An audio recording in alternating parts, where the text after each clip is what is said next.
বিশ্বখ্যাত পাকিস্তানি সঙ্গীত শিল্পী রাহাত ফতেহ আলী খান, যিনি কাওয়ালি, সুফি সঙ্গীত এবং প্লেব্যাক গান গাওয়ার জন্য সুপরিচিত। তিনি কিংবদন্তি সঙ্গীতজ্ঞ নুসরাত ফতেহ আলী খানের ভাতিজা এবং তার সঙ্গীত শিল্পের উত্তরসূরি। রাহাত ফতেহ আলী খান 9 ডিসেম্বর 1974 সালে পাকিস্তানের ফয়সালাবাদে জন্মগ্রহণ করেন। তিনি সঙ্গীতের ঐতিহ্যবাহী কাওয়াল বংশে অন্তর্ভুক্ত, যা ভারতীয় উপমহাদেশে কাওয়ালি সঙ্গীতকে জনপ্রিয় করে তুলেছে।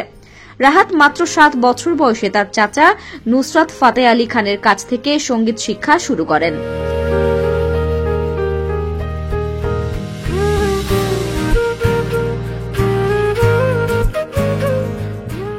রাহাত ফতেহ আলী খানের সঙ্গীত জীবন কাওয়ালি দিয়ে শুরু হলেও তিনি পরে সুফি সঙ্গীত, ফোক এবং প্লেব্যাক গানের জগতে প্রবেশ করেন।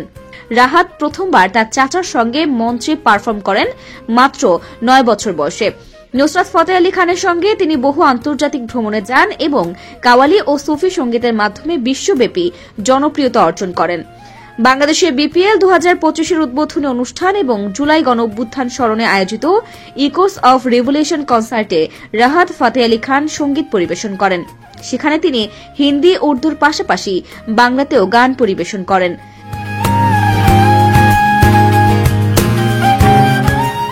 গুঞ্জন শোনা যাচ্ছে পাকিস্তান বাংলাদেশ যৌথ প্রযোজনায় শাকিব খানের নতুন সিনেমার ঘোষণা আসতে পারে।